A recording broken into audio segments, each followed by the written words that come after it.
All right, blessings in abundance, peace and clarity to everybody under the sound of my voice. It's the King Advisor here, advising kings about the kingdom. And I just thank you for giving me some of your attention, lending me your ear for a couple minutes. Listen, I got a potent truth, I believe a powerful truth that I want to release to you. So I'm going to just jump right on into it, man. God has given me a burden in my heart for manhood, meaning that when I see and look at analyze manhood, that I adopt the same eyes that God looks at it in. There's a lack in manhood, right? So what I'm saying, God has put a purpose in manhood. He put a mantle in manhood. And so what I see is us not reaching that, not all of us, but I see a lack in manhood. A lot of men are not reaching that standard. We're not operating in the gifts and the calling and the purpose of manhood. And so when that happens, society is impacted. Anytime you see a society falling and a society going in dirt and going to hell, is because men have lacked. Men has ceased. Men are being killed. Men are distracted some way, shape, or form. And so what God is doing right now, he's calling men to rise up. He's calling men to stand up on what's right, stand up on righteousness, stand up for divine order. Okay. And so, there's a temptation, right, for everybody. There's a temptation for each gender to fall out of divine alignment, divine order. The temptation for men is to fall under the authority of women, under the power of women. And the temptation for women is to try to have a power over men, right? That's what you're going to see a lot when you look at these different relationships.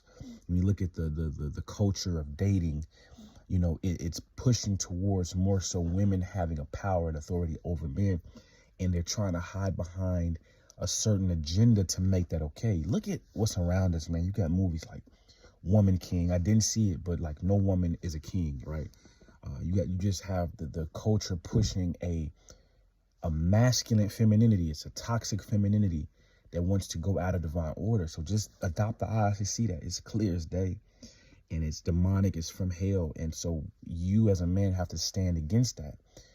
And I'm not talking about, when I talk about manhood, the purpose of manhood, answering a call, I'm not talking about like red pill. I'm not talking about alpha maleism and you got to rise up against women and conquer women and, be the man, I'm not talking about that. I'm talking about the precious call of man, the precious mantle of manhood that God has placed, and the divine, powerful authority that he's given to us in manhood. And just how, the importance of the leadership that he's placed in manhood. When, like I say, when you answer that call, you answer all of that.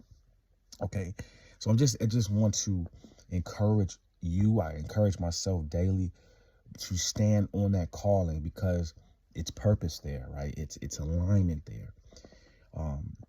So, what I did a video on witchy women. I did a video talking about beware of the witchy women, women who are, they're following that trend of witchiness. Like, what I'm saying? Like, you're going to see it a lot.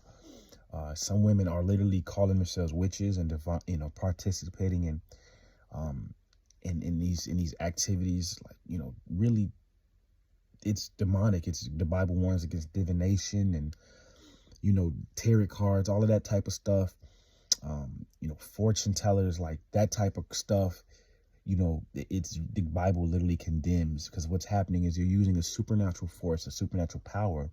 You're taking the glory of God off of it and you're putting it for your own selfish desires. Okay. And most of the time, I'm gonna just open this up and get deep.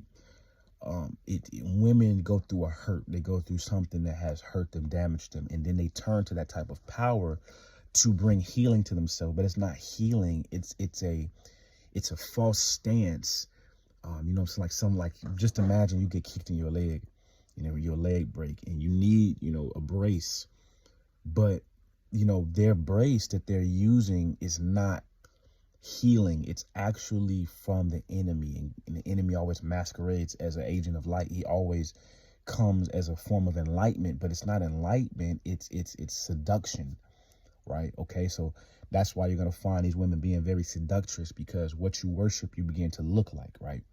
And so the thing is, this is the order that the enemy wants to establish, is for women to be having an authority over men, and the spirits that women allow in them and get seduced by, the men are now going to be chained under, because what happens is men, they come out of position that God has given them. The position and the order is, men are leaders.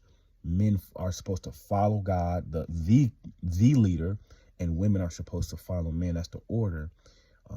And so when men have taken that position away from God, or like what I'm saying is, like, in our hearts, there's like a throne for God. And if you take God off that throne, you place whatever you want to worship on that throne. When you start worshiping women, you're going to try to draw your power from women, because if you worship God, you draw your power from God. But if you worship women, you draw your power from women. If they've been seduced, right, then that spirit is going to be inside of us. I'm saying a lot, but it's powerful. So it's time for men to step up, right? So beware of women who are saying, they free spirits. I'm a free spirit. What that actually means is, like, they don't have no authority. There's no spiritual authority and accountability in their life. So they're open to the finesse and seduction of the enemy. And you don't want to be under that type of household. You don't want to be under that type of bondage or stronghold. So stand up, man, and how God has made you. He hasn't made you to be conquered and chained up in anything. All right. Well, that's what happens when you go into a lot of these women. You become one spirit with that woman, and now you're attaching yourself to the spirits that seduce her. And that's not how it's supposed to be. So I just want to give you the eyes. I just want to warn you to open your eyes to see what's really going on here. Right. And I pray that God gives you that clarity, gives you that strength, right, to operate in. So again, blessings and abundance, peace and clarity to everybody under the sound of my voice. There's more I can say about it, but I don't want to go too much into it right now. I want to keep this video a little shorter. And so, hit me up if you need me to break that open a little bit more. Any questions, comments, or concerns, let me know. So blessings.